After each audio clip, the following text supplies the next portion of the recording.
Hi everybody, it's me, Corey T, and today I have a story for you that I think could help you if you are worried or fearful or being triggered with the idea of a third party, because I was exactly the same. So when me and my boyfriend got together, I was very anxious about it, which I thought was very, very understandable, and it was very understandable. So at the beginning of our relationship, I said this to him. I said to him, I'm really actually quite nervous, given our history, given what's happened in the past.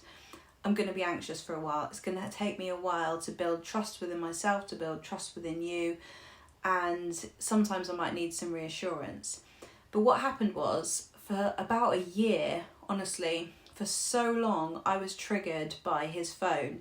Every single time his phone went off, I would automatically feel worried about who was messaging him or who he was talking to. Even if there was like a notification on his phone just sat there for a bit, I'd start getting a bit uncomfortable about it, and I'd want to know who it was. And at the beginning of our relationship, this was really expected and really normal for me. And I explained this to him and he agreed. He said, yeah, that makes sense. Given what you've been through, given what we've been through, it makes sense that you might need some extra reassurance. So I was like, oh, well, that's nice. You know, it's nice that he's aware of that, and it's nice that maybe I can ask him if I need some reassurance. But I kept getting really, really triggered. And there was a couple of times where I'd say, I'm really sorry, but I'm really triggered. And I don't know who that message is from. And do you mind telling me? Because there would be like a message sitting on his phone that he hadn't opened, and I'd think, oh my God, who is that? Who's talking to him? And he'd always show me who it was from, and I'd always just be relieved. It was nothing. It was literally like his mum or something like that. And he kept giving me this reassurance, and it got to the point where I was like, oh my God, I need to stop asking him for reassurance, because now I'm reliant on his reassurance to relieve my anxiety, and the anxiety just isn't going away, no matter how much reassurance he gives me. And I remember this one time, and this was honestly like a year into our relationship, where I'd seen that there was like 2 notifications on his messenger, and I was like, oh, for God's sake, why am I triggered again?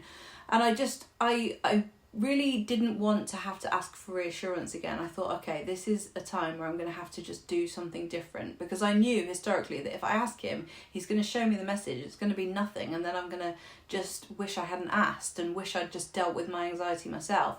So what I did was I went into the bathroom and I texted my coach and I said, I'm so triggered. He's got these 2 notifications on his phone. I desperately want to ask him who they're from. And she goes, okay, how does this energy that you feel in your body want to move, and what does it want to say?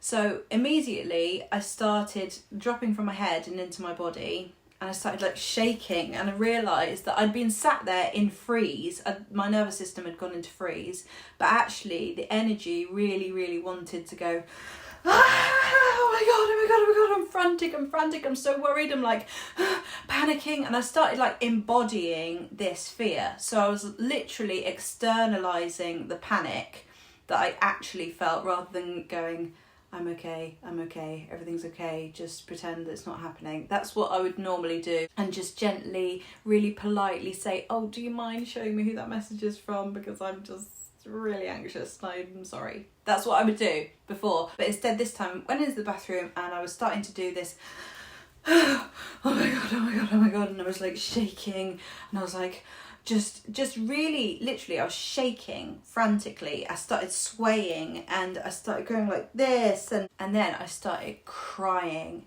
like literally all this emotion from my sympathetic nervous system came up. It was just like so much fear and a huge panic.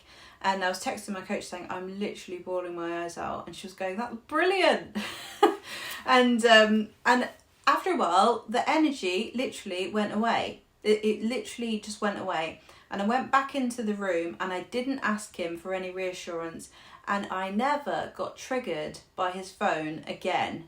How mental is that? That is crazy. But what had happened was I'd worked through the trigger. I showed myself that I could feel that fear and be okay. I embodied the emotion and let it be there, let it exist, and showed myself that I was still okay. I could feel the fear and get on with my life. So literally, it was one of the most powerful experiences of transformation of a trigger that I've had. And my message to you is basically, feel your feelings. Feel your feelings, embody them, ask yourself, how does this energy want to move and what does it want to say? Because it might want to say things like, I'm so scared, I'm so scared, I'm so scared. And that's the sort of thing I would say. And there was another time as well when I was in Italy where I started to feel really blocked and literally in the freeze response and numb and not able to be in the present and just uncomfortable. And I went into a bathroom. Bathrooms became my very safe space and still are. They're a private space where you can just let yourself be and do and feel whatever you need to feel. And no one's going to judge you. So I went into a bathroom in Italy and this was in the summer last year, and I stayed there for about an hour and I had all of this anger, so I was going, fuck you, and I was literally like screaming into a towel and letting out all of this energy that was stuck within me. And something shifted, something massive shifted. I literally released something so huge, and I remember like going up to the top of this rooftop and looking over the view in the Amalfi Coast and being like, what the hell just happened? I've literally it's like someone pulled an emotion out of me and set it free. And so that was through embodying what I was actually feeling. And then I had a really, really good day and I felt so much better, and I was so proud of myself for feeling what I felt and for not asking for reassurance, because that's like been my crutch in my life, asking for reassurance, needing to like vent and emotionally dump what I'm feeling onto people and giving it to people to try and fix or solve for me to make my anxiety go away. And yeah, it's been an amazing kind of transformation and skill to learn. And it's about noticing, okay, what state am I in? I can feel that I'm dysregulated. Okay, I need to like embody this. I need to move this energy.